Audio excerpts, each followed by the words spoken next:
Hey everyone, it's me, Hillary Meekum. I'm back after a kind of a longer absence. I'm actually on day 28 now, which is pretty long compared to how I was doing a video every day. And I mean, you haven't missed anything. I have been feeling better and better, which has been awesome.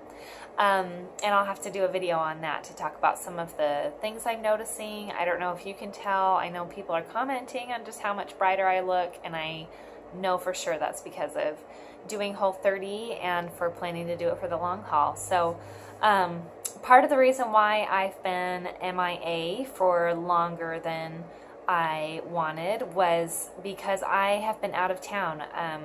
One of my good friends is moving across the country, and so me and a bunch of our girlfriends just went down to the beach for a few days to just celebrate just being friends.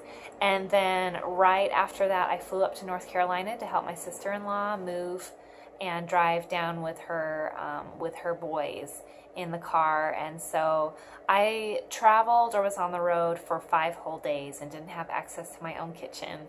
And I was super nervous about doing that and being on Whole30. Like you may have noticed in other videos, I'm super dedicated to doing this long term. It's just really important to me with me trying to balance my hormones and reach some other health goals, and I just really wanted to do good. So some things I did to prepare to be out of town and figure out what I could take, what would be the best thing to do, is I accessed again this resource. It's the Whole30 book.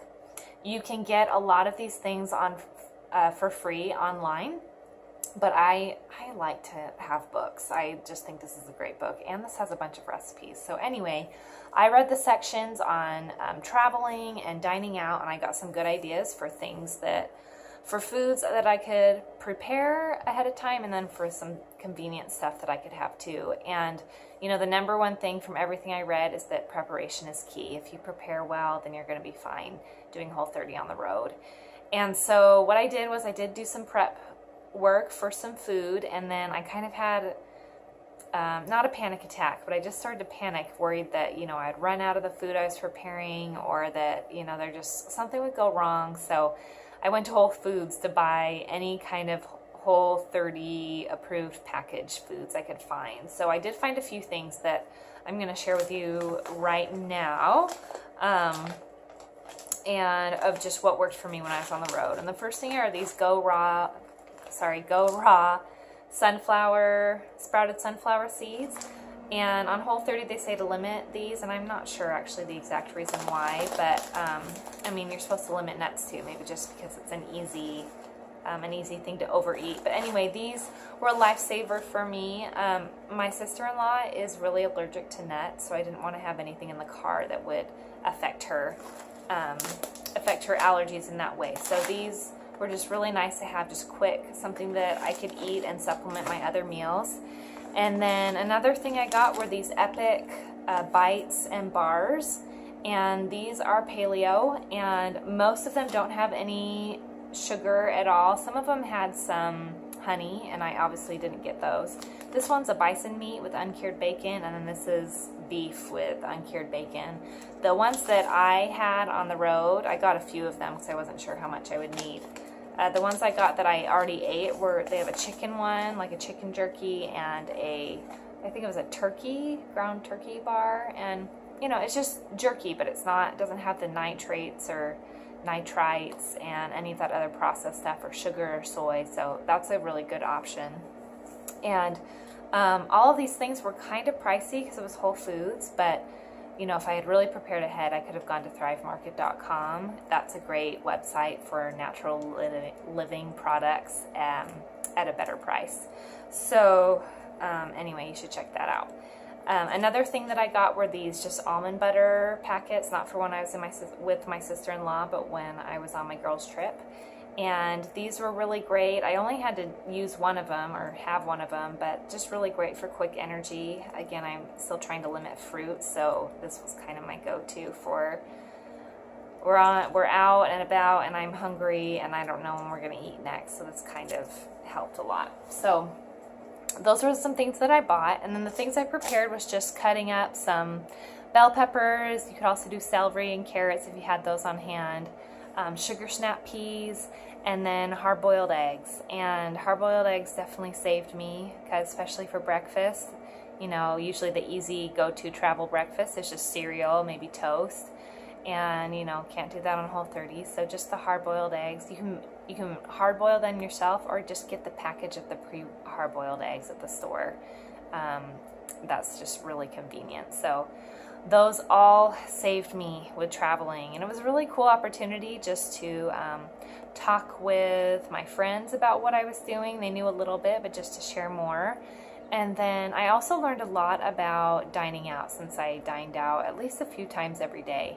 And so it was a good experience having, you know, all those questions and stuff that you need to ask. And I'm going to do a separate video on that, because I think that that would be good just on its own. So those were my top snacks, the things that saved me. Oh, and so there were a couple more too that I already ate. But Sea Snacks, that's just roasted seaweed, olive oil, and salt. The Sea Snacks brand, that was something that I got. First time I ate that stuff, I didn't like it, but now I do. I think it's an acquired taste of sorts, but that was really good to have. And also kale chips. I was able to find some that were all Whole30 approved ingredients. You have to watch the ingredient list though on those.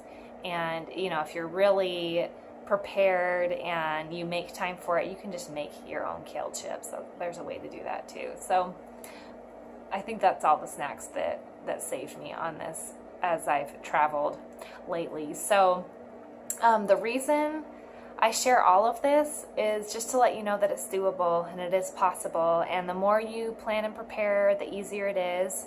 And it is pretty hard if you don't do any prep work, and you run the risk of either starving or just breaking down and breaking your Whole30, and then you have to start over, and that's never fun.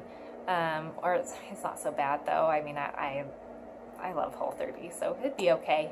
So yeah, I just want to let everyone know that it's possible, it's doable. I have some other trips going on this summer. I'm traveling every month through the fall, actually. And so I would love to hear from you guys. What are your go-to foods when you're traveling on Whole30? What's been convenient for you? What's worked for you? I hope that I gave you some good ideas today of things you can get and things you can do. And yeah, I hope we all have a good summer. And you know, just know that you can, if you've committed yourself to Whole30, that you can do it and travel on the road. It definitely feels good to be back home and get back in the kitchen, but if you need to be on the road, it's still doable and you can still have fun. So anyway, please comment below on your favorite go-to travel foods when you're on the road on Whole30, and thanks for watching. Okay, see ya.